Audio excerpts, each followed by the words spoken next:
the robot Frank Darling comes back for the third time. And Overlord is just as confused. He's like, what?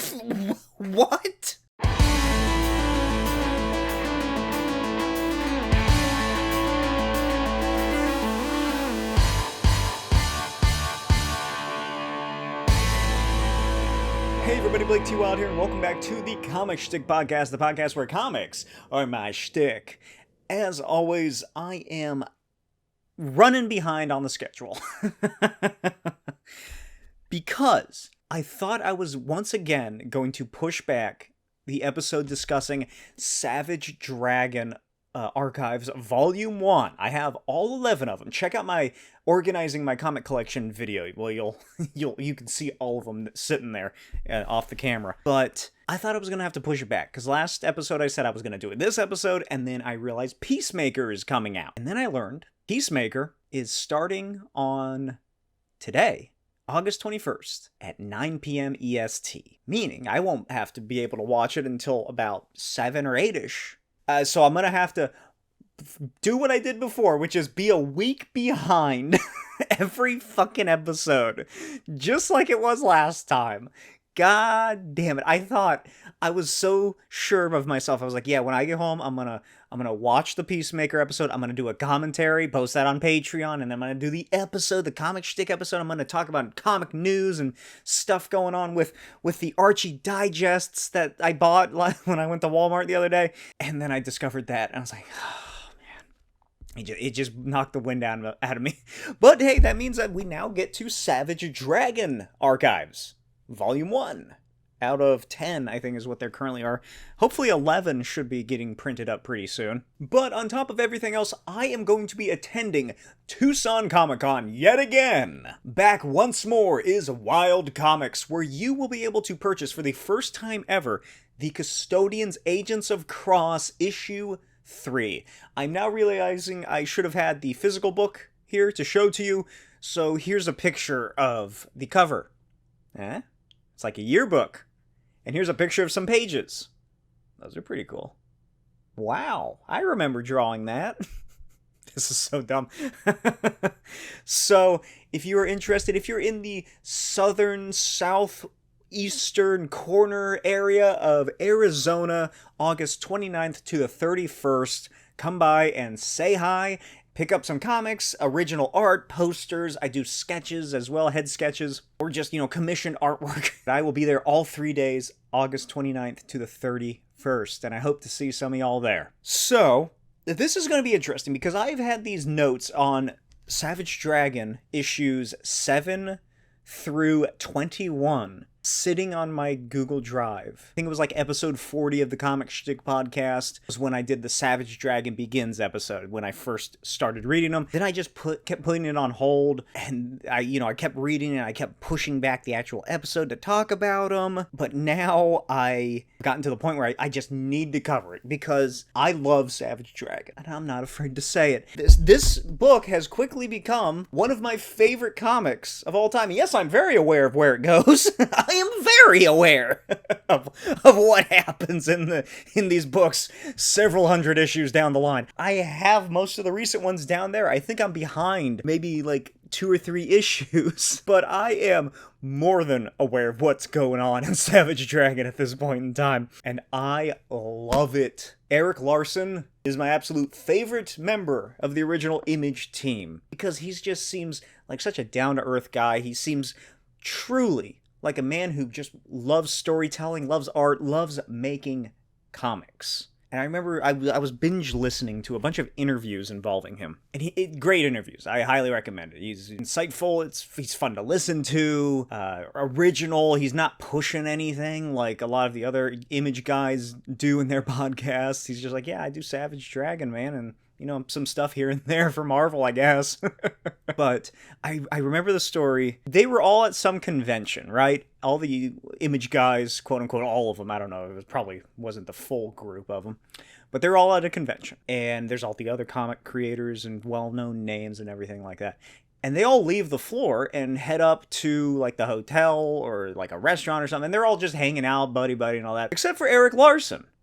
he stays down on the floor because he doesn't want to go up and like party and have drinks or whatever. He was more invested in hanging out, drawing seemingly for people who were buying commissions and sketches. Yeah, I suppose you say he's making money, but even then he was more interested in interacting with his very diehard fan base. And I adore Erik Larsen at this point. He is a huge inspiration to me as a independent comic creator. After learning a fair amount about him from these interviews. The Savage Fincast I'd recommend as well if you're interested into getting the Savage Dragon. They have done a ton of great interviews with Erik Larsen over the years as well. But the reason that I have this book out is not just as a prop. As this episode goes on, I'm going to be flipping through these pages in hopes of remembering what occurs, and I have it split right in the middle where the issue was. The issue with these archive editions of the Savage Dragon is that there's no real proper way of telling where the issues stop. Like, if you're familiar with how comics are laid out, then you can kind of tell, like, oh, splash page, and then this sort of splash page has a little more exposition, then it becomes a bit more obvious, but sometimes they really just wear into each other. So I've been consulting the Savage Dragon fan wiki website in terms of where the story stops and ends, just so I can keep track in my notes for Volume 2. But here we go. So this is issue 7. Check out episode 40 for episodes or for issues 1 through 6. This involves something very insane just right off the bat. And I'm not gonna like catch you up or anything, so sorry. Do your own research. But this this issue begins in a very classic, almost Kirby way. It's another reason I love Erik Larsen is his admiration of Jack Kirby. Of all the Image guys, he seems the one that probably most understood or understands Jack Kirby and admired him. I'm going off on another tangent, but Rob Liefeld, he always talks up Jack Kirby on his podcast. He drew like a midget or a dwarf character who was like 3 feet tall and hairy, and named him Kirby as some sort of honoring of the man. That doesn't seem good. A couple of the other Image guys did. Jim Lee never seemed too interested in him. Todd McFarlane, I don't really think that he was ever a big comic book fan, especially of Kirby. Like, he understood the importance of him and the influence, but I think he was more of like a Michael Golden guy. But Erik Larsen, good God, you can tell the Jack Kirby influence upon him. And nowhere else is that better than... I'll show you the page. This page right here, if you're watching the video, is the death of Frank Darling.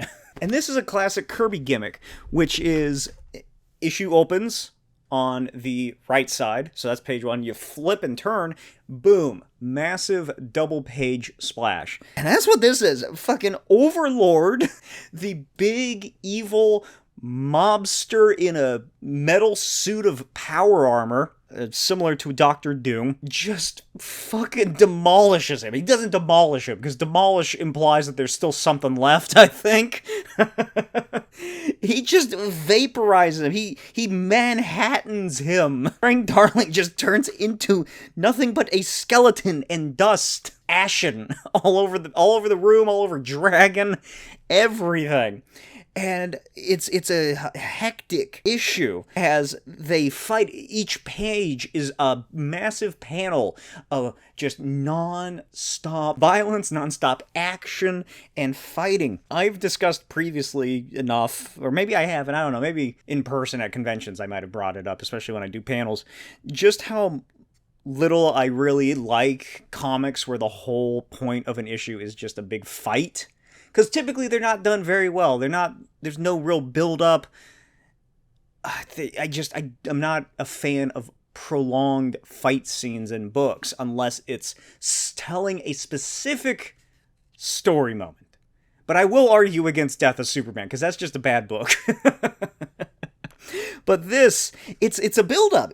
This has been compiling upon itself for the past 7 issues in total, and it's just such a badass climactic journey that Dragon has taken, in which he fucking fails. He's almost like Rocky, where it's like, yeah, Rocky doesn't win at the end of Rocky. At least not in the way that you think. He wins spiritually and, like, as a person. He wins the game where people like him because he's the underdog. But he doesn't win the boxing match. And so too doesn't Dragon win. He gets fucking plummeted out of like an 86th story skyscraper from Overlord's penthouse and impaled on a fucking big spike thingy. Also, Cyberface dies. There's that whole thing where the cops find him like on the ground, convulsing or just not moving, I suppose, and he's dead in his prison cell. But that's not true. He comes back in later issues. He has a lot going on in far later issues. Cyberface, I don't know if it was an original Dragon character or if Cyberface was a character that Erik Larsen created when he was younger, because quite a few of these characters are that. And that's another reason I love Erik Larsen, is he brings back all those aspects from his childhood. He was making comics as a kid, for God's sake. And a lot of the characters that appear in Savage Dragon are just revitalized versions of those characters that he made, those characters that his friends made, or or both of them made together. But Cyberface kind of sounds like it was like a Kid Larsen creation. There's clearly something about the character that Erik Larsen really likes. Spoiler alert, he will go on to like rule the world or whatever at a certain point in the history of this alternate reality world. So that brings us to issue 8 of Savage Dragon. And this is just crazy to look at because almost the whole issue, aside from a couple pages here and there, are 7-panel page layouts, but not in like a traditional way. And that's another Kirby thing, is like he would do a fair amount of 7-panel pages, 5 panels, 4 panels. He was very adherent to panel layouts.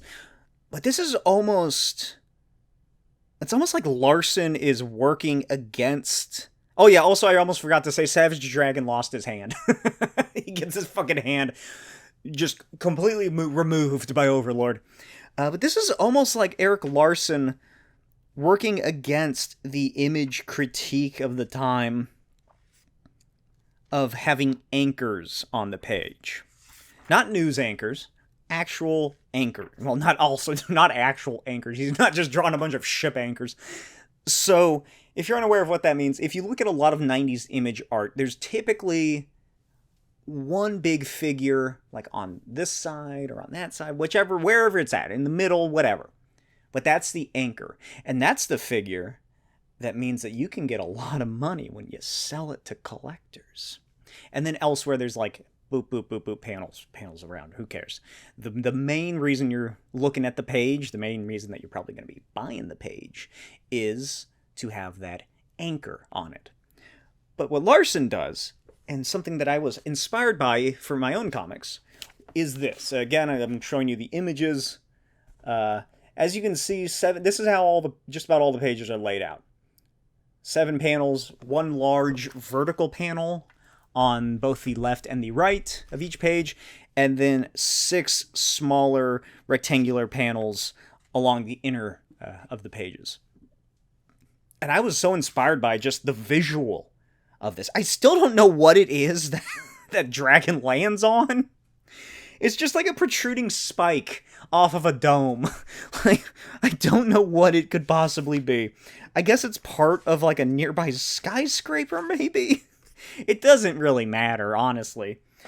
It's just odd. But I was inspired to do something similar to this in the 6th and final issue of the Custodian's Agents of Cross. So when that issue is released on my Patreon and in person, keep an eye out for that. But eventually, Dragon does, get off of the spike thingy, and he fucking just clambers his way around. And this is the big reveal, only an issue later, I suppose, that Frank is still alive. He faked his death using... Oh, I cannot recall what the thing is. And I really wish I could, because it's some kind of... it's like a futuristic android shapeshifter thing, alien, whatever. I'm pretty sure it popped up in another, or like an earlier issue of Savage Dragon. It's also, I'm pretty sure, another like Erik Larsen, Kid Larsen character. So this issue, I feel, is heavily inspired, or if not, it definitely makes me think and really reminds me of my all-time favorite Daredevil run of Ann Nocenti's. Because Dragon is missing for 3 weeks. And he is just gone. He's out of the picture, just like how Daredevil is gone in her run, and he gets majorly fucked up, especially after Typhoid Mary knocks him off the bridge, and he just disappears from everyone's lives and is trying to survive desperately. And I also think it's because of the 2 characters, the 2 villains that are featured, which are these guys right here. At least the black one. I assume he's supposed to be black based on how he's drawn. He really looks like the villain during the power outage, the blackout issue or issues of Nocenti's Daredevil. The big black guy with the big hair that has an eye patch. So he looks almost exactly like this guy. But this whole issue is Dragon just getting his ass kicked pretty much and just fucked up and trying to survive. He doesn't have a hand. Hellraiser and Cutthroat are the villains' names, and they find him, and they're just trying to murder him pretty much, and Dragon is getting fucked up the whole time. That's what this issue is. It's slow moving. It's a very heavy issue, not like emotionally, because we know he's going to be okay. There's like over 100 issues with this character, but it just, you feel just his pure exhaustion, because Dragon he'll swing his stump at Cutthroat and Hellraiser, and he'll take a swing, and then, oh, fuck me, and then he runs away, because he's just in so much pain and exhausted. And then, of course, they chase after him, and they have another sparring. One of them gets the edge on the other. Somebody backs away. It kind of keeps doing like that. Like, you can feel Dragon just being like, oh my god, fuck off. Go away. And eventually, he finally gets rid of him long enough to where he stumbles his way down the street and then falls over in the snow, where Rapture finds him. Rapture is the prostitute turned superhero who has electricity powers. She's also black. If you hear the words electricity powers, about 90% of the time they're going to be black, unless it's Electro.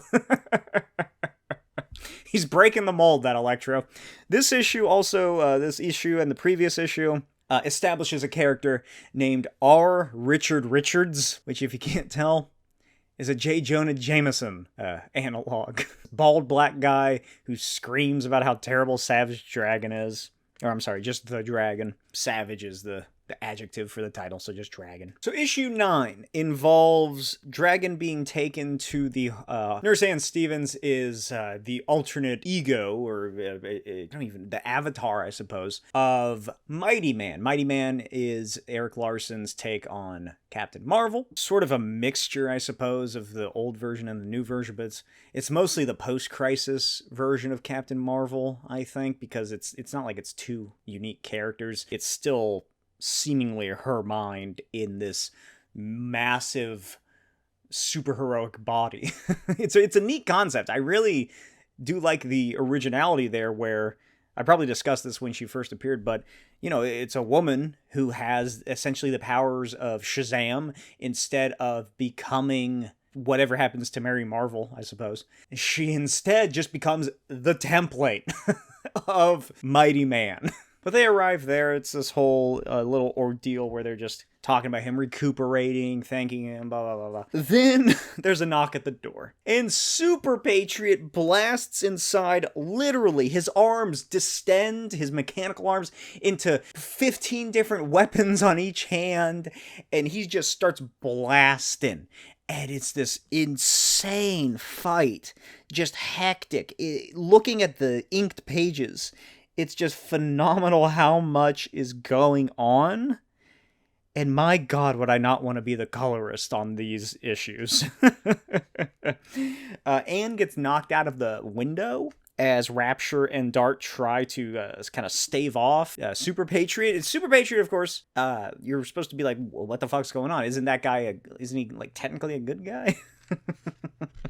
Especially if you're familiar with the characters. So what's going on? Why is Super Patriot attacking? What's going on with Super Patriot? When Super Patriot isn't on the screen, we should always be wondering where Super Patriot is. And it just becomes a fucking horrifying horror movie chase. It's this it turns into a horror movie, Terminator-esque, I suppose, with this cybernetic man. He doesn't say a word at all. He just looks silently upon Dragon and the others as he tries to just calculatedly execute them. And I think it works really well in black and white, especially this panel of Super Patriot, like, leaping out of the window. He's just perfectly going, like, full pencil dive out of a window. Like, you can imagine the action scene where Dragon leaps out of the window after Anne, catches her, they slam down. Super Patriot runs, just takes one step up on the ledge of the windowsill, and then boom, just solid, sharp drop downward. And it's just, his blank expression adds so much. It's just killer work by Erik Larsen. And then we get to the worst part of all, which is that he turns into a creepy robot Spider-Man. And I don't mean like the superhero. I mean that his arms and legs extend like 20 feet. And he's fucking scuttling after him. Just down an alleyway. And like one arm goes up here and grabs the wall, and then the other one's like this, and then his leg comes over his fucking shoulder. It's manic. It is so horrifying to witness. And then to add it all on to that is, of course, the fact that he has weapons built into those 20-foot long arms. So on top of being chased by a giant mechanical man spider, he's also shooting at you with God knows how many guns. And, oh my God, there's just this horrifying scene of Dragon and Anne briefly escape into, like, a warehouse somewhere, like, a block away or something. And there's a terrifying scene of just Super Patriot clambering inside through a story-tall window in this warehouse wall that Dragon leaped through and smashed into. And it's just prowling like he feels like a predator. Truly. Because Dragon just got his ass kicked the past, 2 issues? Or so, and now he's not fully recuperated. He's still missing a hand, and he's not even trying to really fight Super Patriot at this point. He's just trying to live and escape and protect Anne and get away from this mechanical monster. And eventually Super Patriot unloads on him until Dragon notices something. He's able to get behind Super Patriot, and what does he see? But a fat, disgusting leech attaching itself to Super Patriot's neck, just like Dragon saw with the shrew. So what's going on? Ooh, something weird is happening, right? There's somebody needs to get the exterminator into the city of Chicago.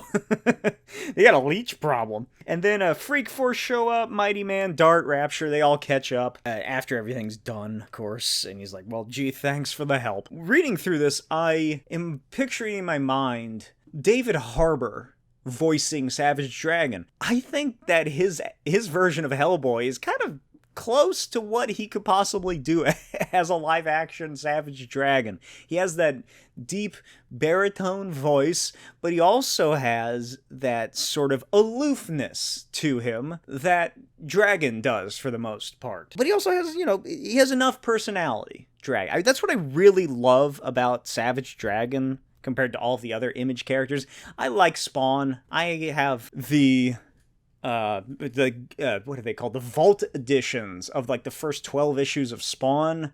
Just massive books, pretty much true to size reprintings of the pages of Spawn. So that's probably my second favorite Image classic character, but Dragon just comes out, ironically enough, fully formed as a character despite his origins being unknown to him. He's an amnesiac green man with a fin on his head, found in a flaming field somewhere outside of Chicago. And that is 100% because this is truly a character that Erik Larsen cares about. In a way, it is similar to Spawn. Because with Spawn, Todd McFarlane drew the character in high school. And it was a character that he had sitting in the back of his mind. It was an idea that clearly wasn't fully formed until he got to a certain point, and he was like, "Oh, I should do Spawny." But with Larsen, he was what is the character called now? Paul Dragon is eventually introduced in the Savage Dragon series, and that is the original version of Savage Dragon. I wish I could remember what he first appeared in, what that collected little indie book was called. I have 2 copies over on my bookshelf for some reason. It's such a character that he's thought about so much. And the first chance he gets to do something with it, he goes all out. He gives you, truly, bang for your buck. I love that. I truly love that. Every issue of Savage Dragon, no matter what happens in it, I would say you're getting your money's worth. There's a story being told. There are interesting visuals. There are interesting characters. There's interesting dialogue. Everything goes on, and it's just fundamentally imaginative. And I truly love it. And I love how different it is from all the other Image junk that was coming out at this time. Because remember, we're only on, what, issue 9? And so much has happened. And there's also that 3-issue miniseries as well. But this is a fully formed character from Erik Larsen's mind, and I don't think he really knew truly where he wanted to go with it too heavily, too much in detail, but there's still the structure of a proper story that is being told, and that is not the same thing that you can say about those other Image books. Fucking, what happens in issue 7 of Spawn? What? Who knows? Is that the one with Billy in the ice cream truck, or is that earlier? Or is by 7 when the guest writers start coming in? I really cannot get this forward enough, just how much I truly admire Erik Larsen as a cartoonist, as a creator, as a comic book sort of revolutionary. And then everybody kind of welcomes Dragon back. He heads back to the precinct. They free the shrew, who is really named Chris. And Dragon, just like I was saying before about how he is a full character, he actually apologizes to Shrew, aka Chris, his real name, and tells him, hey, no hard feelings. It wasn't your fault. Just don't let those guys get you down. Because all the other cops are like, what the fuck are we doing? Why are we letting that thing out back onto the streets? We should lock it up. We should just kill it. It's just a gross... they're treating him like a fully disgusting animal, as opposed to a horrible shrew man. But I love that Dragon, witnesses this and watches Shrew leave, and then takes that time to offer a condolence to this thing that he fought and arrested, because neither of them really knew what the situation was. Shrew was being controlled by the Leech. Dragon didn't know that, and then finally, they start figuring things out, and he feels bad about it. And Shrew, of course, doesn't say anything. He just skitters off down the road or something to go do whatever he's gonna do. Then we get more Mace. So Mace is introduced right after that, and he is a fucking psycho. Because remember how I said how nice Dragon was, how thoughtful, how three-dimensional of a character? Mace is all the opposite of that entirely. And that's the point of Mace. And he shouts. He follows the Shrew. And then when he gets Shrew into a part of the city that he wants him to be and kind of corners him by an alley, he screams, "Going somewhere, killer? You can run, but you can't hide from Mace." And then he has a mace. He has a mace. A giant flailing mace. And he destroys the Shrew with it. And then, what's their names? Rapture and Dragon have sex. And it's gross because his hand is growing back. Now we get to issue 10. Issue 10 is Jimbo the Mighty Lobster. And this is perhaps where things go off the deep end thus far. This is the furthest of left field, I think, of all these issues, even the ones that have the turtles in it. So Jimbo the Mighty Lobster, he was created by a fan of Savage Dragon. This is another reason to love Erik Larsen, is that he does stuff like this for his fan base. So, they were running a competition for issue 10 of Savage Dragon. And everybody, who wanted to enter, you would submit a character sketch, a description, a rundown, sort of like a character card, I suppose, of a villain for Savage Dragon to fight. And Erik Larsen has told stories about what a terrible idea that was. Especially in the 90s pre-email. Because his P.O. box was overflowing. They had way too much. The post office was getting mad at him. His assistant was constantly having to drive from Erik Larsen's house to the post office, load up his whole car, drive back, do it again and again to sort through all of the fan submissions for a villain that they had. And who ends up winning but this insane looking character who is Jimbo the Mighty Lobster. And Jimbo the Mighty Lobster is exactly what he sounds like. He is a big lobster man, dressed like a wharfman, pretty much, a shoreman or whatever they're called. There's also a round 2 with Cutthroat that is taking place concurrently. We switch back and forth between Jimbo heading to Chicago and Dragon just kind of getting payback, I suppose, on Cutthroat. Especially now that he has his hand back. And then we get, oh my god, I just can't believe looking at it. We get this. Let's see if I can show you. There you go. So that's Rapture in her crop top and denim thong. It just looks fucking, it's insane. But I was thinking about this recently because I made a post recently on my Patreon, free to view. It's a write-up. It's my experience entering the Top Cow Comics submission talent search hunt thing that they did 3 years ago, back in 2022. Top Cow is Mark Silvestri's comic book production company, another Image alum. But I eventually start bringing up my thoughts on this kind of arrested development regarding independent comics in the modern day and the influence of Image in the 90s comics. And it's truly just... And if you want to see my full-in thoughts, like I said, check out that post on my Patreon. Patreon link is in the description of all the episodes. You can find it on my channel. Again, it is a free post. You can also read the 20-page Cyberforce script that I wrote for that competition 3 years ago. I should point out, I've never read a Cyberforce comic before that point, so I had no idea who these characters were. But I bring up that so far too many independent comic creators, in my experience at least, going to conventions for over 10 years as a guest and going to Comic Cons as a creator myself for the past several years, just how many of them fall into that realm of cheesecake, of sexualized, sort of almost misogynistic, you can make the argument for. Just objectification. Objectification is what I was trying to say, is what the word I was looking for. And it doesn't appeal to me. It never really has. If I wanted to see a sexy woman in like a bikini or just no clothes, I'll go watch pornography. I'll go look at actual porn.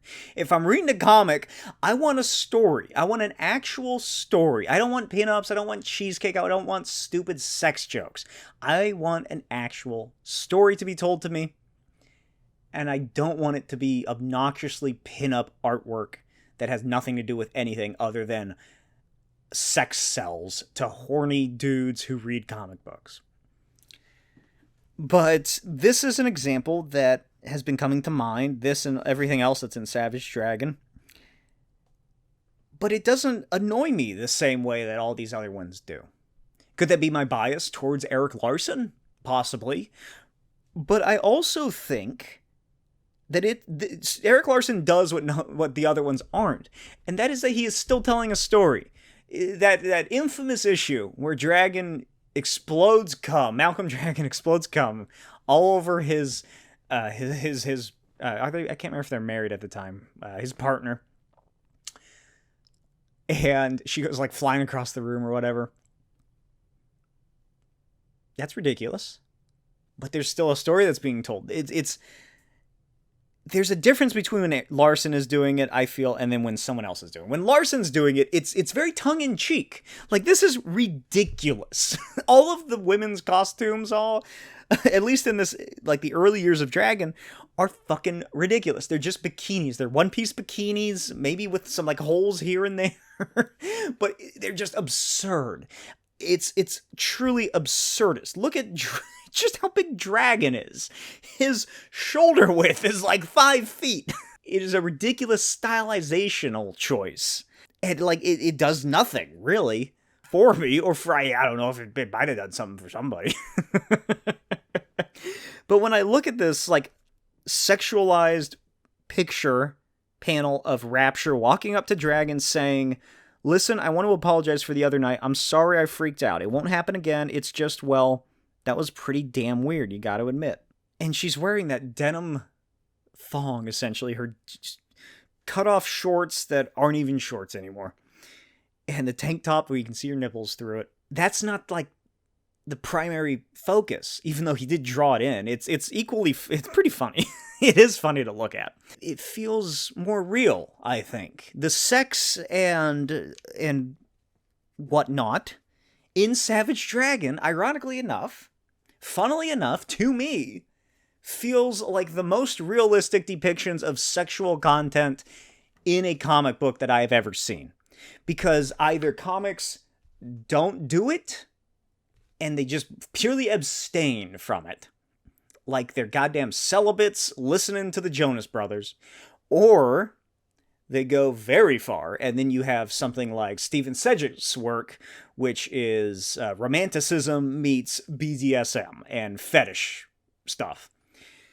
But this is like, yeah, in real life, a woman could just walk around in her, well, I don't know where they are. You can't really tell where they are. I think they're outside. I don't know. But someone like Rapture is very exhibitionist. But like, a woman could just walk around in like a tank top and super short shorts when she's speaking to her partner. And that could be about something serious. That could be about something that's nothing. When they're having sex, it's ridiculous. Yes, it's the same heightened hyper-realism that the rest of the comic is. The sex isn't like the biggest part of this book. Despite what the internet would maybe lead you to believe, the sexual content in Savage Dragon is not the premise of the book. Sure, it happens, but sex also happens in real life. Hey, people have sex. If it makes you uncomfortable to read that, then Savage Dragon isn't for you. And that's okay. Especially when it's as ridiculous and can get as absurd as Erik Larsen likes to get with it. But in a way, I think that that's almost an argument against the people who are raising issues with it. Is to just show the absurdity of the argument that, oh, this shouldn't be in the book. Why are they having sex? I don't want to see sex. I want to see violence. I want to see big cartoony characters punch each other. I don't want a couple to be married and have sex. Gross. And so then you reach that point where it's, well, if you don't want this, I'll fucking show you what you don't want. So I wonder how spiteful some of the sex scenes in Savage Dragon have been. So ending my tirade there, what happens? Dragon and Jimbo come across each other. They fight for quite a few pages. This is what I was talking about earlier, where it's just sort of a fight for the sake of fighting, which, it is for a great cause, which I think, it's not really that great of a cause. It's just fan interaction, but that's still a pretty good cause, I think. Dragon kind of takes a fall when he's fighting Jimbo, because he realizes, like, God damn it, this giant lobster man is forcing me to destroy stuff, and we're really screwing up the city. So in front of Officer Wilde, he takes the fall, and she's like, holy shit, Dragon, are you alright? Blah, blah, blah. Please don't hurt him, Jimbo, the mighty lobster. And Jimbo shouts, I beat him! I fucking beat him! Also, Jimbo has a horrible mouth. He's swearing constantly. And then Jimbo lumbers away and walks off, and Dragon just easily picks himself up, and he tells Alex that, he took the fall, and he figured that this was the easiest way to stop the destruction. And then we get a brief scene of Overlord being told that they could possibly turn Mace over to their side, but I don't think that ever comes up again, because Mace is kind of like Larsen's version of the Punisher. Then it's revealed eventually later that night or so, Dragon gets a call from Frank and reveals that they just had a baby boy be born. Frank Darling Jr., a character who I think is still in the books in a way. Moving on to issue 11. Doug Herman is a character that was introduced in a single page of the previous issue, setting up this new storyline. He has bought into fully the R. Richard Richardson rhetoric against Dragon. He fucking hates him. It was a line of rhetoric half believed by the publisher, designed primarily to provoke controversy and sell newspapers. And Doug Herman bought it and believed it. His hatred grew and festered. A fire burned in his ample belly, and he was consumed by it. I really do like Erik Larsen's writing, by the way. I feel like not enough people discuss the fact that he is also writing these books, and he does know how to tell a story. So the Fiend is this horrifying creature. A demon, if you will, I suppose. This is the Fiend. He's an entity that feeds on the emotions of others. He inhabits other beings' bodies, transforming them as he does to become like himself. He uses them to serve his own twisted ends. Fueled by hate, and the stronger the hate, the more powerful he becomes. The Fiend has met Doug Herman. It's a match made in hell. I love it. I love how over the top it is. So welcome, say hello to the Fiend, because he's going to be here a while. Dragon, meanwhile, is watching the Jerry Rivers show. It's Maury Povich, pretty much. It's one of those kind of shows. And then there's Mrs. Schwartzblatt. She's the woman who thinks that Dragon is her son. Spoiler alert, he's not. That's just something Erik Larsen set up as to be a possible, little red herring. Not at all related. She has a son who kind of looks like him and has a green mohawk. Rapture and Dragon, we finally get to see some more domestic life of theirs, which is always nice to see. I love the sort of soap opera aspects. The domesticity of superheroes is something I've always liked and wish would make a comeback. So they go on a date to a nice restaurant. Dragon is in a massive suit that God knows how much it cost. Then Vanguard shows up in the middle of the room. Vanguard is this cool-looking, antennae-eyed, massive alien dude. He looks like he hangs out with the Legion of Superheroes, and he has a floating eyeball robot as his little sidekick. And Dragon has a great reaction because they're sitting in the middle of this high-class restaurant. And then suddenly a bright burst of light, and Vanguard pops up and goes, "Dragon, we've come for Lurch." And Dragon goes, "Ah, crap." It's Vanguard. And Lurch is the aforementioned shape-shifting thing that Dragon kind of borrowed from Vanguard in that series, I guess. I can't really remember for sure. But Dragon's like, "Hey, guys, let's go outside and talk, please, for the love of God." And then he reveals that the robot shape-shifting device named Lurch was destroyed and killed. And they get very angry at him. And they're like, "What the fuck, dude?" It's like borrowing someone's lawnmower and then you take it to one of those robot fighting derbies. And it gets utterly destroyed. And you're like, "Hey, sorry, man." And eventually they wind up leaving the restaurant. And then Rapture's kind of just, says it's okay. It's fine that your suit got torn and our dinner was ruined. Because we're taking it slow, remember? That's the whole thing about their relationship at this moment is that, well, let's not push anything. Let's not go too fast. because this is a new kind of relationship for both of us. And so she walks off into the night, says goodbye, blah, blah, blah, and heads off. And then Dragon returns to his apartment where he is attacked by the Fiend. So the Fiend is this, it's just a massive demonic monster that is fueled by the hatred that Herman has for Dragon. They fight. They fight quite a bit, but then Dragon gets the upper hand on Herman and seemingly kills him. Kills the corporeal fucking host body for the Fiend, and the Fiend emerges out of like a wisping smoke from Herman's mouth and eyes, and tells Dragon that he's won again, but he will defeat him. You will die at my hands. There exists a vessel that hates you more than I. And then he disappears, and Dragon's just like, what the fuck is going on? His fucking face. Larsen does some great expressions.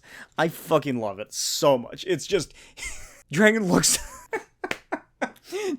looks at the Fiend as it's monologuing and disappearing into the wind. Just so confused and tired. I fucking love it. I love that Dragon is just a Bruce Willis character.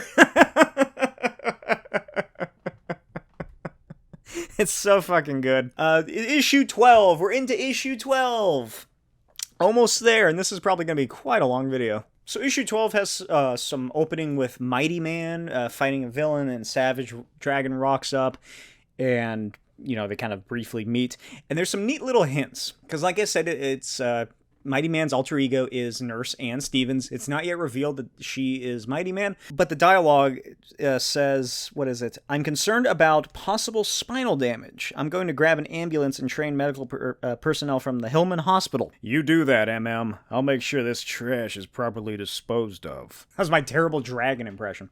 So it's not outright saying what's happening, but, looking back on it, hindsight being 2020, I do like these little tidbits that Larsen drops, mainly in the dialogue from who Mighty Man is. Then we get a fantastic scene where the Morphling Frank programming thingy, whatever it was called, I already forgot its name, the weird robot thing that can morph and turn into shape-shifting stuff. He comes back. He rematerializes like however many weeks later. It's been like a month maybe. And he goes back to Overlord's office. And Overlord is like, oh my god! What? He's so confused. And then he just blasts him again. Overlord freaks out and kills the fake Frank. And he's like, Frank Darling, the cop? I killed you like a month ago. What is going on? And then he just watches the smoldering ruin. He's like, there's something wrong here.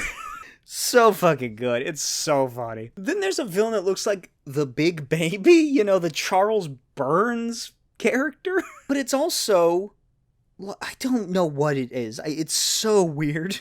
Because its head splits apart and it's this toothy maw that looks like the Sarlacc and like a giant tongue. It's just a insane visual that Larsen has concocted. And Dragon has to fight it, and it's like a horrible monster with tentacles and shit.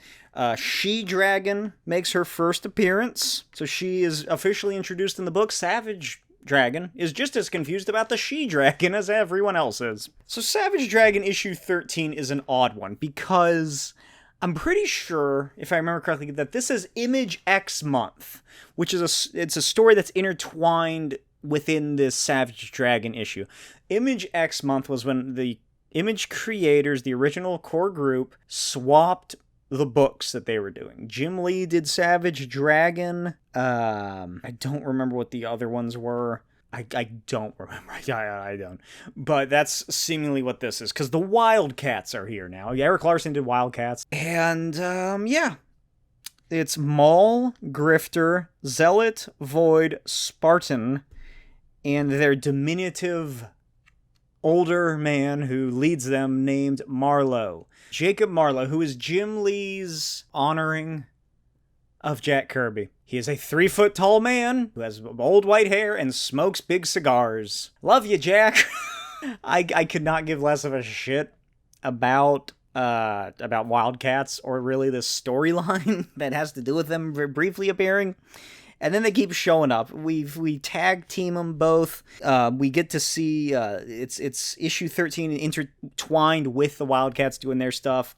And it is funny because it is Erik Larsen making fun of how dumb those books are. Because again, we're comparing Larsen, a guy who actually knows how to make a proper comic and tell a proper story, to Wildcats. So he's doing all the gimmicks, like all the captions explaining to you what these acronyms mean, which is a big thing in like stuff like Wildcats, where they, Wildcats is an acronym. They do like military acronyms, all that junk.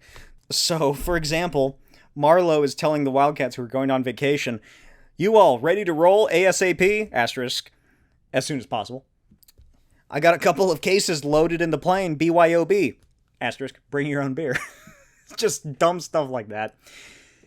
And then this is where I really do like this storyline. This is one of my favorites of the early issues, and it's a neat overarching kind of aspect of it. And that is Bonnie Harris in The Fiend. So Bonnie Harris is Debbie Harris's mother. Debbie Harris is the young woman whose insane and abusive mother kicks her out after an argument or something, and she's crying in the hallway of the apartment building that Dragon lives in, and he invites her in, and they fall for each other and they have sex, and she spends the night there, or spends a little bit there, I think. I can't remember how much time, but it's like maybe a week or so. But Bonnie, the mother, finds out about this. She tells Debbie's ex-boyfriend about it, that she is sleeping with the dragon. And he goes there and with a gun. And he's planning on shooting the dragon and killing him. But instead, he shows up, knocks on the door, rings the doorbell or whatever. I think it's ringing the doorbell because Dragon has like supreme PTSD regarding doorbells. And she opens it, she answers, and he fucking just point blank shoots her in the head. And so at this point, this crazy ass old crone fat woman fully believes that Dragon is the reason that her daughter dies. And she fucking despises him. And hey, the Fiend shows up sitting on her sofa with like Darkseid in Jimmy Olsen's comic. And he makes a deal that he'll help her kill the dragon. And I love the Fiend because it enters people through their eyes, which is a really neat element, I suppose, for just general hatred and seeing things that possibly aren't there, seeing, prejudices, something along those lines. I'm sure you can write a whole essay about it. Meanwhile, as the Wildcats are doing dumb stuff, Star shows up. They're searching through the underground trying to find a villain called Octopus. Eventually, Savage Dragon and Star find their way to a massive chamber. This is like a play on the Morlocks of the X-Men fame, and that general idea of all the freaks of Chicago that aren't able to kind of exist topside, the ones that look too weird. They come down here. They come down into like the sewers and these weird giant tunnels underneath the city, and this is seemingly where the Octopus escaped to. Dragon tells them, "Hey, we're not, we mean no harm. We're just looking for this criminal octopus man." And yeah, the freaks underground are they're kind of hippies. So they're like, yeah, we call this place home, but we don't own it. Meanwhile, a massive fight continues and is a huge 2-page splash of Erik Larsen going even more ridiculous in his inks and just general artwork. Did he ink his own stuff? I honestly can't remember. But it's just ridiculous looking. Like, he takes it even further, like almost to a Rob Liefeld-esque standard in terms of what these characters are doing and saying. And it's a massive 2-page splash. I'll show it on the video. So there it is. Just a huge, nonsensical fight scene between Wildcats and Freak Force. And what's happening elsewhere? Dragon and Star show up. They find nothing. Nothing is found. So they have to just go back up to the surface, and Star is very disappointed. He even says, but I mean, we didn't even get to fight anything. Where's all the action and adventure and excitement a guy like me craves? This sucks! Which is perfectly put into this book right after that 2-page splash with the dumb Wildcats showing up. So they return to the cruisers, or at least Dragon does. Star heads off into the city, and one of the fellow officers that accompanied Dragon to the scene before he went underground alerts him of the stupid stuff that's going on with the Wildcats and Freak Force. And they're alerted over the radio that Mighty Man and an unidentified big purple guy are tearing up some abandoned buildings near Hillman Hospital. Another sort of allusion to Mighty Man's identity. So Dragon and his partner, cop, they hop in the car and they speed off. And they arrive, and just it's just nonsense. It's utter, like, especially in black and white, it's just so hard to tell what's going on. Which I do believe is the point. I do think so. Because that issue that Larsen did of Wildcats, it's full on making fun of the aspect of those comics. And it's just this nonsense fight. There's fucking, what's the robot guy, the android guy's name from Wildcats, whatever his name is, he's fighting Super Patriot, and you can barely tell where one of them starts, the other ends. It's just nonstop laser blasts and sound effects. And chunks being torn off of them, little metal bits, tiniest drawings of just nonsense. It's so fucking funny. And Dragon and the cop roll up, and the cop's like, hey, I got your gun in the trunk. And Dragon says a great line, which as he just lifts this massive rifle, he goes, now if you'll excuse me, I've got a noise ordinance to enforce. And he he cocks the gun or whatever. Great line, great little scene. Dragon enters, and he's like, what the fuck are you idiots doing? He grabs Grifter specifically. He's like, you dumb masked guy. What are you doing? Call them off. You're fighting the good guys. And Grifter believes him, and he just simply yells, hey, everybody stop. We're doing something wrong. We screwed up. But then, off screen, there's a massive explosion of, whatever. Boom. Lightning possibly strikes. And everybody runs over, and they find Maul lying on the ground confused, sitting there in front of Nurse Ann Stevens. And she's like, please don't hurt me. Oh, God, somebody help. I wonder what's going on there. And then everything calms down, and that sort of thing. And the police chief arrives, and Dragon explains to him my favorite line. He explains what happened, specifically that during a fight Mighty Man was having, Maul's ex-girlfriend or just a girl that he likes or something got hurt, and so he got super pissed off because Maul... No, I'm thinking of Bad Rock. Maul is just like an alien, I guess. So anyway, he gets upset and attacks Mighty Man, blah, blah. And Dragon says, quote, as usual, it was all a big misunderstanding. Which is what literally every comic involving superheroes fighting each other typically is. And then later, Mighty Man meets up with Dragon and leads him away and reveals the secret. She is Ann Stevens. She reveals it flat out to Dragon. It's a big climactic splash page reveal. The issue ends with the Freak Force, Dragon, Rapture going on a vacation. On the vacation with Wildcats. They're on a beach at the end. And they, Dragon and Rapture, discuss their relationship getting serious. It is a fun issue, issue 13, because there's the issue 13 that Jim Lee did, and then there's this one that's good, and that combines the Wildcat stuff, too. Because it's just such a fun insider commentary on comics at the time. And it's Erik Larsen that's doing it, too. It's like he's commenting on what his buddies and, business partners are doing in their comics, and kind of pointing out just how dumb their stuff is compared to Dragon. Issue 14, it's pretty funny because Overlord's in his office again. The robot Frank Darling comes back for the third time, and Overlord is just as confused. He's like, what? And his cronies are like, what the hell's going on, boss? And Overlord screams, I have had enough, and just unloads on him.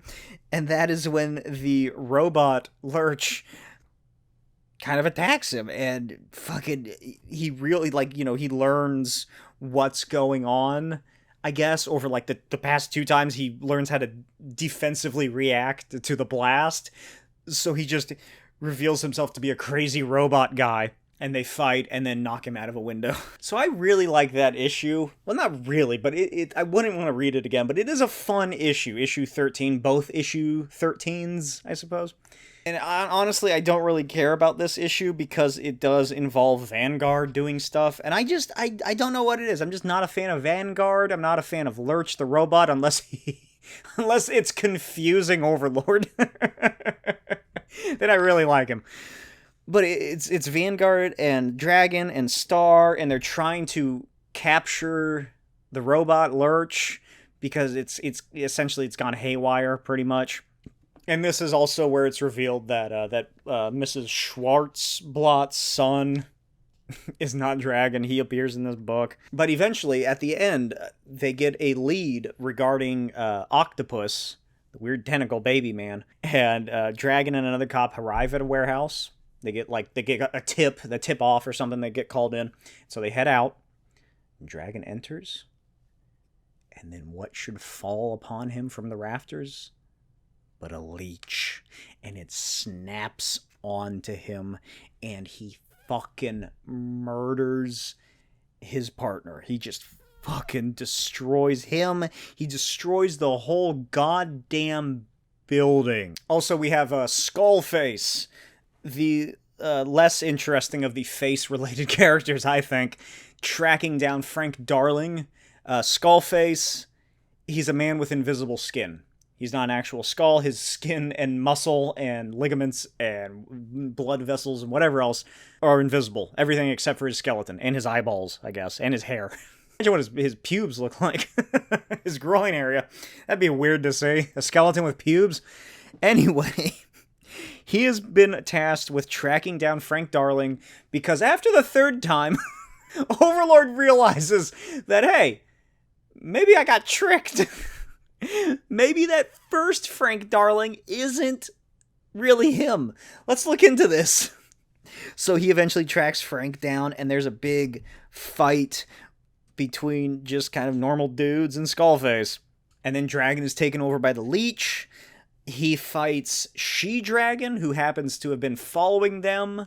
Dragon and the other cop that he murdered. So they get to fight. And Rita, the co-worker of Dragon's, that I think they slept a couple of times together. Not too much, their relationship. It didn't really work out. They remained friends. She also arrives, and she tries to bring herself to shoot Dragon as he's fucking up She-Dragon, but she just can't bring herself to. But who should leap into the way but Detective William Johnson, who's this almost like hippie-ish looking character. He's on the police force. He's a detective. He leaps and pushes her out of the way and saves her life before Dragon fucking murders her in his madness-induced rage. And then most of this issue is just fighting. It's insane action. It's police force, Alex Wilde and the others, and then Star is also accompanying them, trying to stop Dragon.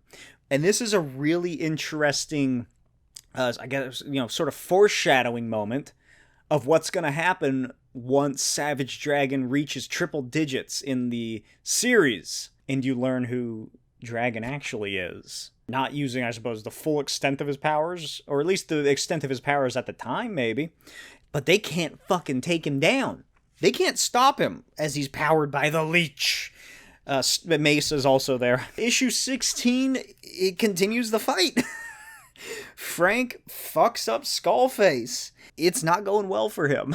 For either of them, really. Frank is exhausted. He runs away. He gets cornered on the rooftop of this warehouse that they wound up on, or whatever building it is. Skullface, he's still going. You think a metal pipe going through his torso and head is going to stop this maniac? He chases after him, leaps towards him, and falls into some kind of, like, gas tank or something. I don't know. Whatever it is, Frank launches his lighter down and blows him up to smithereens. Again, the possessed dragon subplot just kind of continues.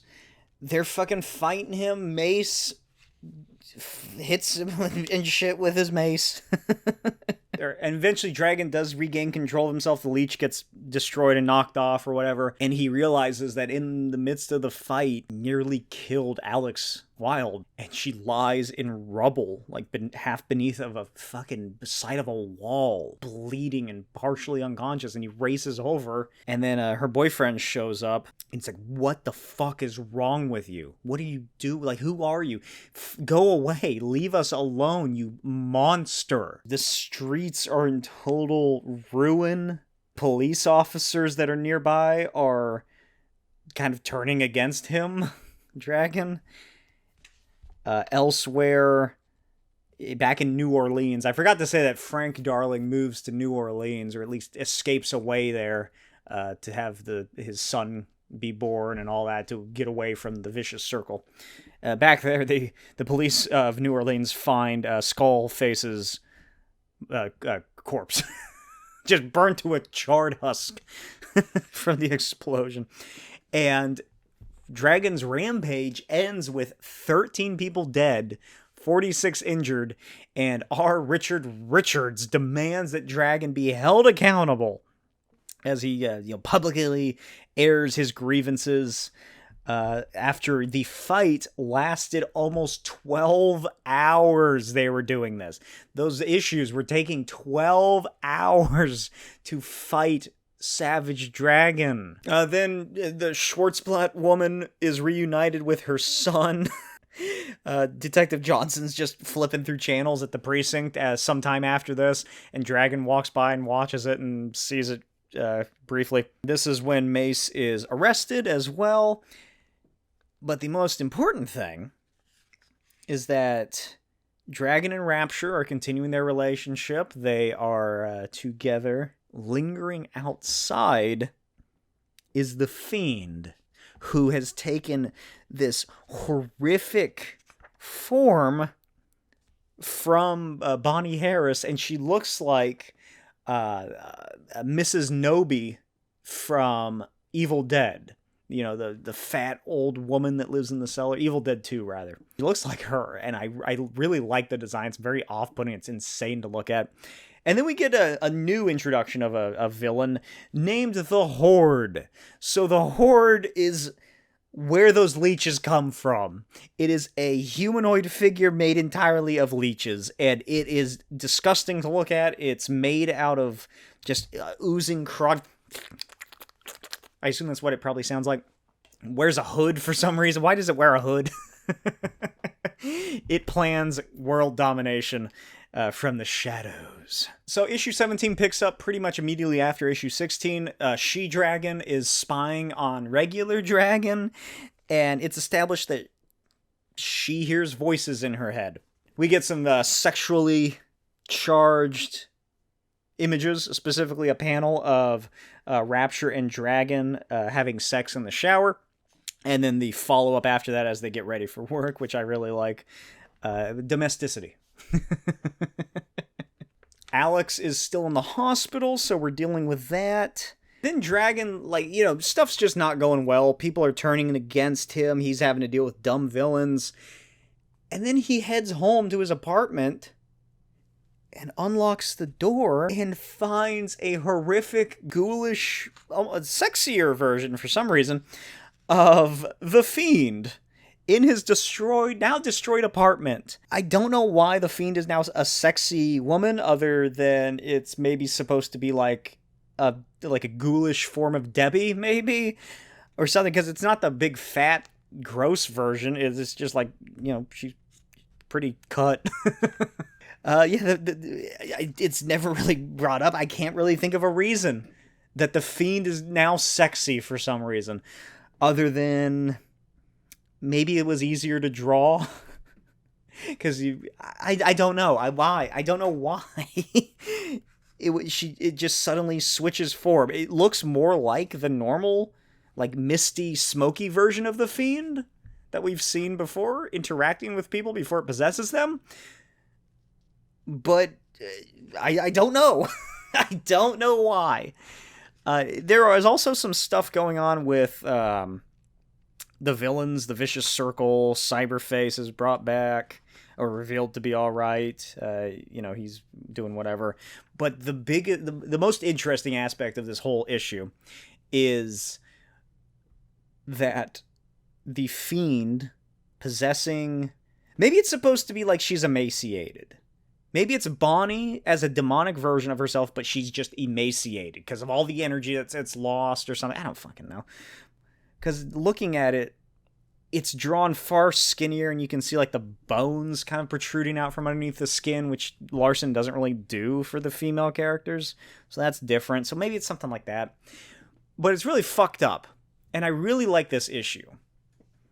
Because it feels like a fucking just a truly insane comic. So the Fiend, possessing Bonnie, easily overpowers Dragon. And she fucking flies him across the city to the cemetery that Debbie was buried in. And then she brings her daughter back to life as this horrific ghoul.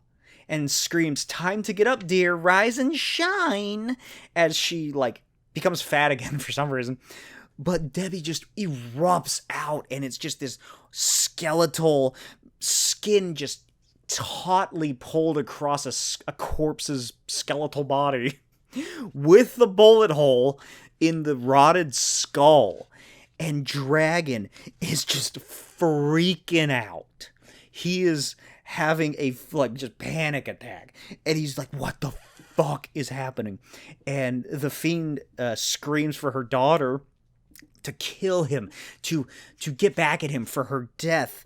"The freak who molested you and then let you die," she screams.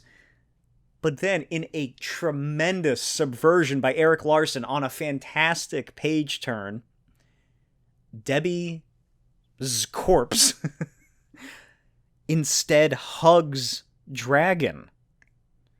And she goes, "Oh, Dragon, I've missed you so much." Or I suppose it would sound more like, "Oh, Dragon, I've missed you so much."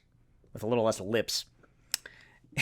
and the Fiend, Bonnie, gets very upset and pushes her daughter away and screams at her, ripping off one of her arms that remains draped around Dragon's neck as he just is wide-eyed, full-on tunnel visioning this whole scene.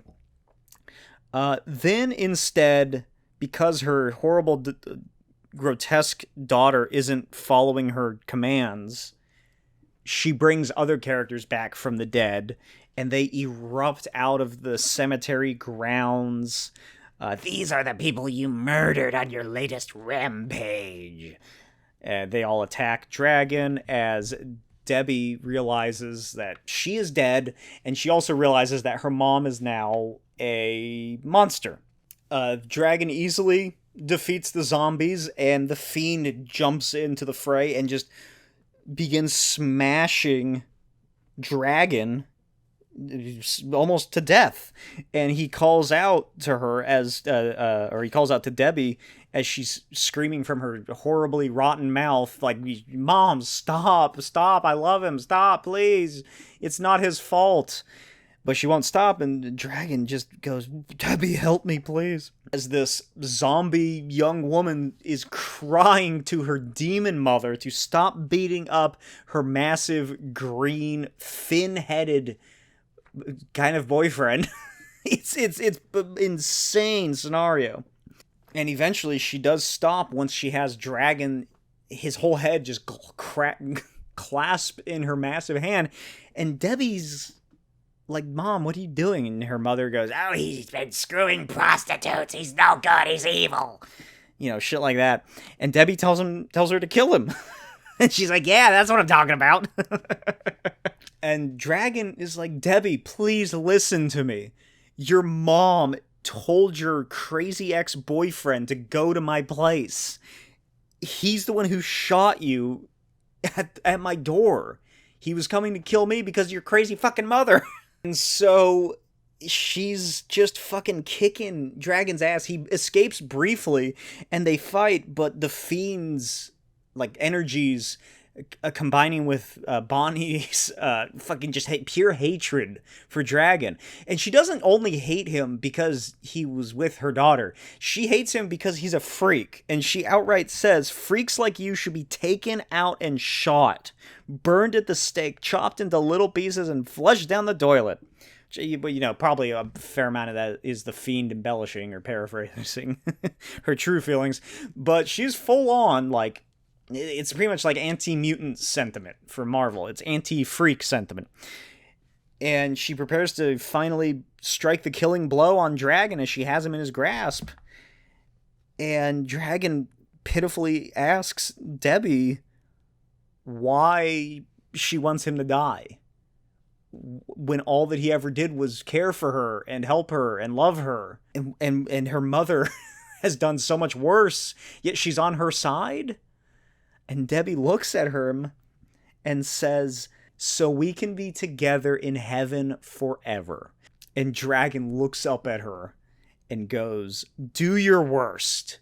Either way, I can't lose. Either he keeps fighting and destroys her, or he dies and ends up in heaven, or whatever afterlife there is in Erik Larsen's universe, with Debbie.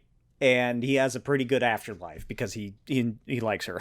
But the Fiend just drops him and just boom, boom, boom, just demolishes, just savagely mauls and beats Dragon into the earth. And then it undoes its effects on the zombies and on Debbie. And they all just fall to the ground as corpses once again.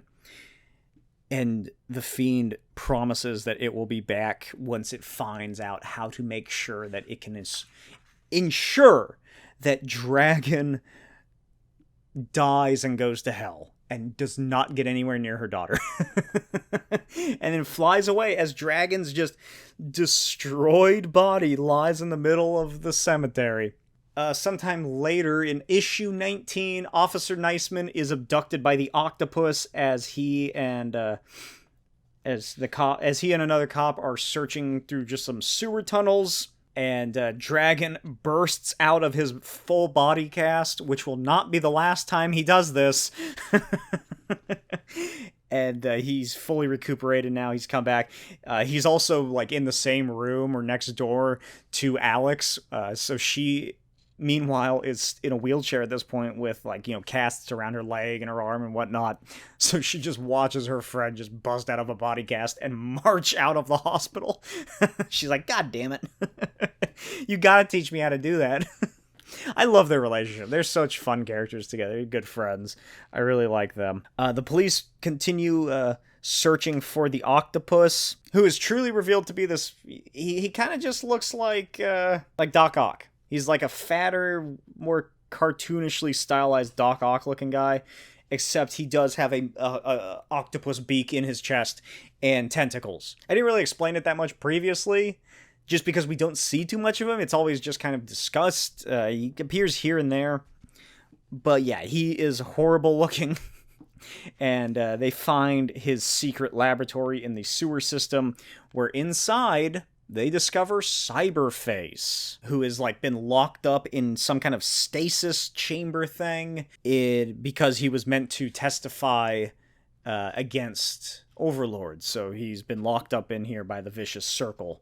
And that night, Overlord is alerted that Cyberface is now in police custody as Dragon is couch surfing on various cops' fucking couches, pretty much. Such as in issue 20, Dragon crashes at Rita's place. Rita has huge boobs. That's sort of her thing, is that she's just a very attractive woman with large boobs. She's also a good cop, interesting character. She and Detective Johnson get together eventually. But, you know, they have slept together, and so she's like, hey, Dragon, I left my towel on the couch. Can you hand it to me? And Dragon's like, Rita, I know what you're trying to do. Knock it off. Come on. Jesus. I got a girlfriend, remember? She's like, I'm sorry. I legitimately forgot my towel. And then, what should happen? But someone knocks on the door, and Dragon flips out. Like I said, he has full-on PTSD after what happened to Debbie, and he screams, and he grabs Rita's naked body because she quickly grabs a towel from somewhere else and, like, you know, is heading to the door to look through the peephole or whatever, see who's there. But he grabs her because he's like, no, please, God, not again. And he rips open the door, and his hand is shaking as he goes to, like, open the door. He's, like, off to the side and is, like, reaching over with it. And then he opens the door, and Rapture is there.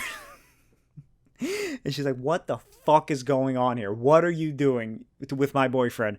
And she is very mad that he has been staying here with Rita. And then he assures her that nothing happens here. But yeah, Rapture's very jealous of a woman.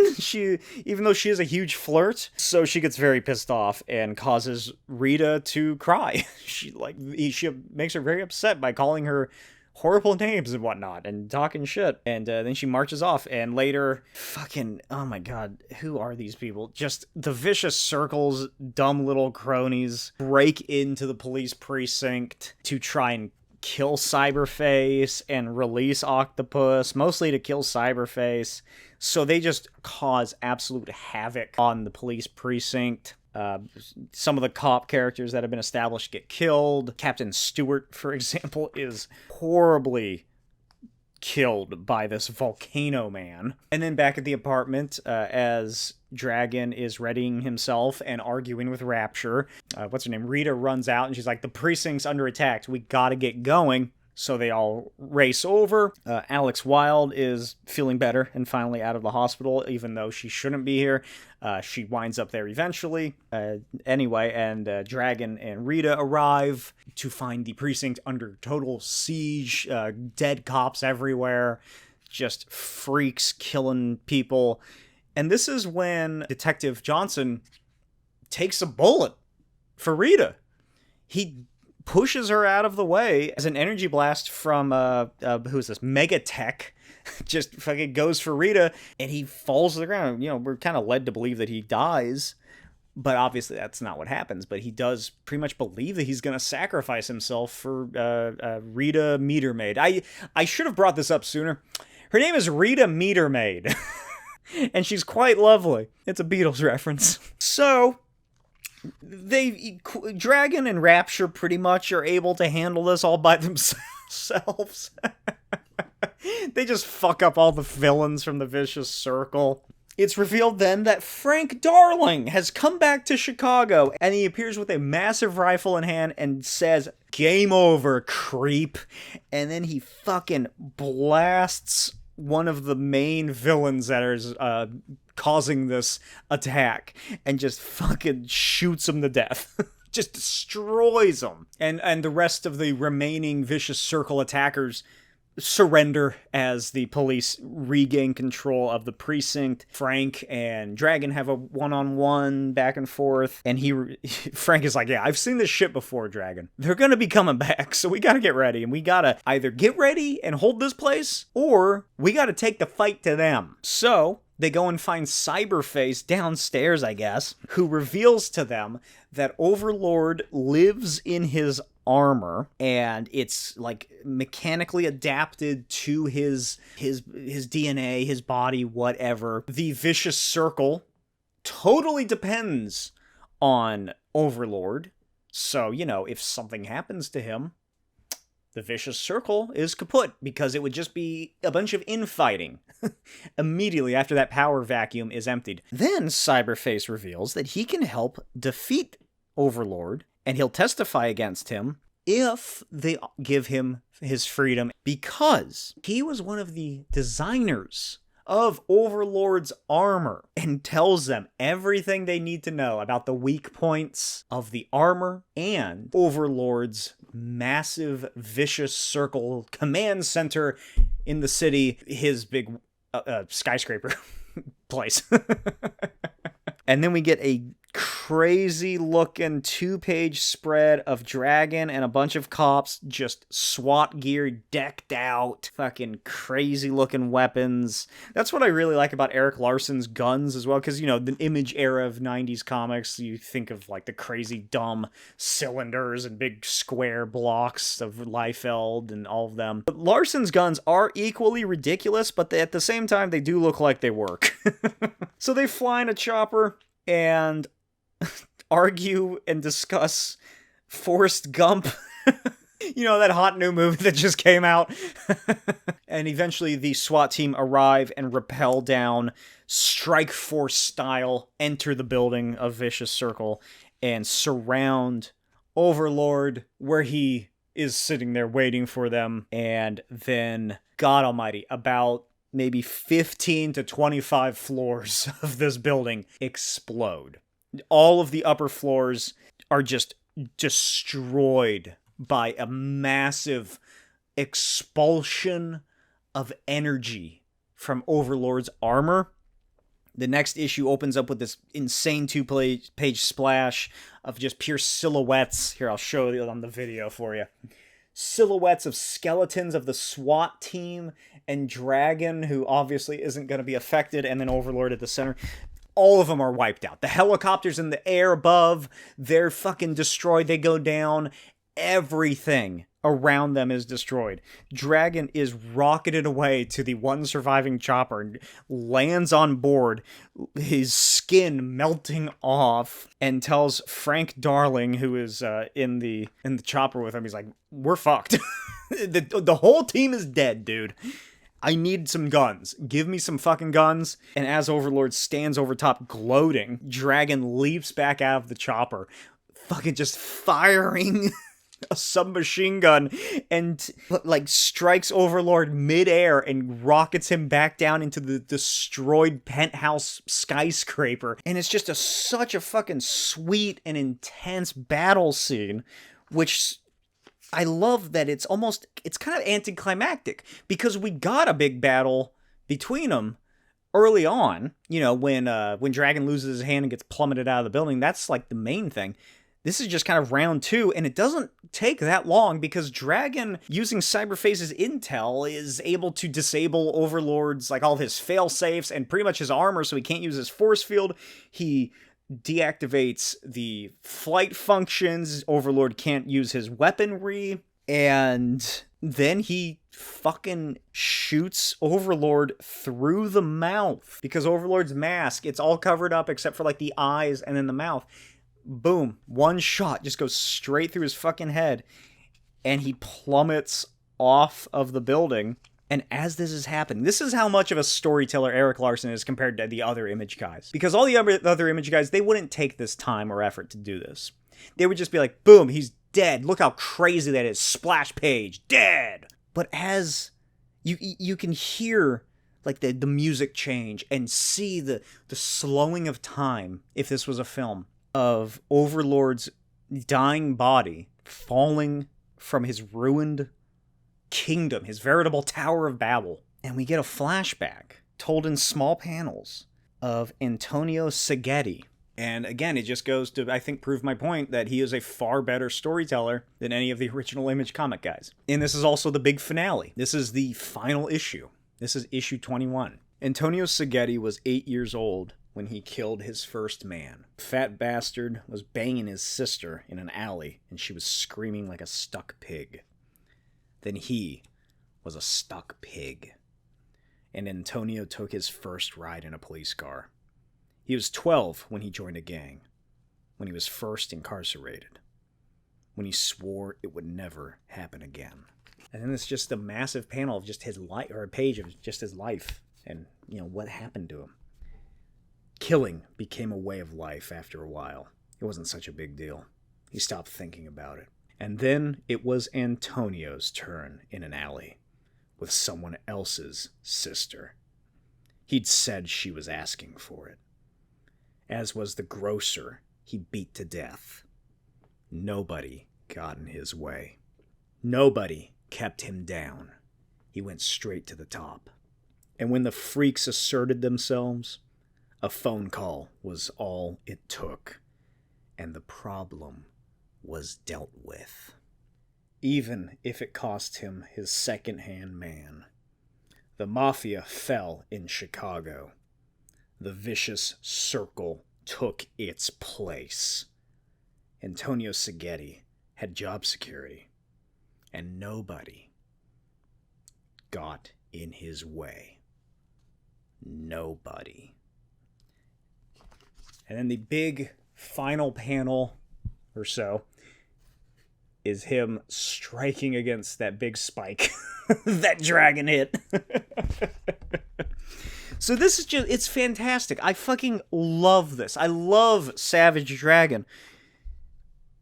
Because you weren't seeing this kind of stuff in the other Image books. You were lucky if you got this many issues in any of those stupid fucking issues, those other series from the other guys. Like, goddamn, Erik Larsen just told a story about corruption in humanity and what happens to people in violent societies, and how he psychopathically rose to the top, and then when the world was changing around him, he changed with it to continue to be on the top, and now he is dead. And I don't know how old he's probably supposed to be, maybe in his 60s or so, based on how he's drawn, and the fact that it does note that, the Mafia of Chicago, so, and this is set in the 90s when it came out, so maybe he was born in about the 30s or so 60s probably are about right. And the final time we see Overlord, he is lying on his back, dead, helmetless, on the bottom. He's embedded into the sidewalk at the foot of the Vicious Circle skyscraper. And who's at the top looking down? A butt-naked Savage Dragon holding a submachine gun. The helicopter returns, and they tell him it's time to go home and, get some clothes on or whatever. And eventually, people are swayed by Dragon and what he did for the city, taking down the Vicious Circle. Even Jimmy Olsen is present as the press surround the precinct building in the hours to come. And yes, it is Jimmy Olsen. It is very clearly drawn as Jimmy Olsen. And they surround the building, and it really does feel like the end of a triumphant movie. I really like it. And they're all screaming questions and crying out, like, Officer Dragon, what happened? Are you okay? Like, are you a villain or a hero? What's happening? Who are you? It's the end of an era. Vicious Circle is dead in Chicago. What happens to the Vicious Circle? Officer Dragon. And he's just wrapped in bandages as well. He looks like the Invisible Man. And he walks out, and he answers one question. And that is a man who screams out at him with a microphone. Officer Dragon, you just single-handedly defeated the most notorious villain the city of Chicago has ever seen. What are you going to do now? And Dragon smiles at the cameras and says, I'm going to Disneyland. The end. I fucking love it. If I had not made it clear within the past probably about 2 hours just how much I adore Savage Dragon as a series, I did something wrong. Because I truly do. I think I made that point clear at the beginning and when I was discussing it. Just how truly unique this comic series is in the world. Especially, a point I keep reiterating, from the time that it began. And it has continued to go. This is truly one of the most impressive comic series in the history of comics. And I will make that argument until the day I die. Because Savage Dragon, unlike Cerebus, the previously longest running Soul Creator book, because fuck Dave Sim, Cerebus is a shitty book. I don't care. 300 issues, astonishing achievement. Doesn't mean much when it's a shitty story that people are just kind of reading to read. Spawn. I don't care how many Guinness World Records Todd McFarlane buys, because yeah, people do pay off those fucking companies. He wasn't drawing. He wasn't writing. He wasn't working on every single issue of Spawn to get it over those 300 issues. Erik Larsen is at like issue, I honestly don't know, 200 and something. It's over 250 if I remember correctly. He has done every single issue himself. He has done the writing. He's done the art. I'm pretty sure he does the inking. Someone else does the coloring, obviously, and the lettering. But he is creating these. If there's someone who deserves to be known as the comic creator who broke over 300 issues, because there's no doubt in my mind that he is going to do it, it is Erik Larsen. And that is just a fantastic achievement that he is telling his story. Savage Dragon is an auteur comic because he's doing what he wants. He's telling the story that he wants. Sure, it can be ridiculous and hectic and overly sexual with its contents, but it's still a good story. And I feel like it's almost, in a way, similar to the Ultimate Marvel Universe, in that it has become such a digression of discussion online that has overtaken anything there is, that it's a bad book, that it's stupid, that you should only read the first 20 issues because that's the last time it was good, something ridiculous like that. Because that's not true. This goes to extreme lengths. This covers massive quantities of pure imagination, pure storytelling. And I truly love it, and I cannot wait to get through the other 9 volumes of this? And I look forward to that day. It is such an inspiration on my comics and the new comic that I'm working on. Check out my Patreon if you want to see a sneak peek of that. All the Patreon subscribers know. But I love Savage Dragon. And that's how I'm ending this episode. Let me know what your thoughts are on Savage Dragon. And what else? Make sure to follow me on social media as Smokey's Comic Vault. Subscribe to the YouTube channel. Subscribe to the podcast. Leave a nice review for the podcasts. Email me. Email in at Smokey's Real Mail email. Link in the description below if you want me to answer any questions you have if you made it this far. And check out all my other stuff. And I'll talk to you next time about Peacemaker and some actual comic news. Bye!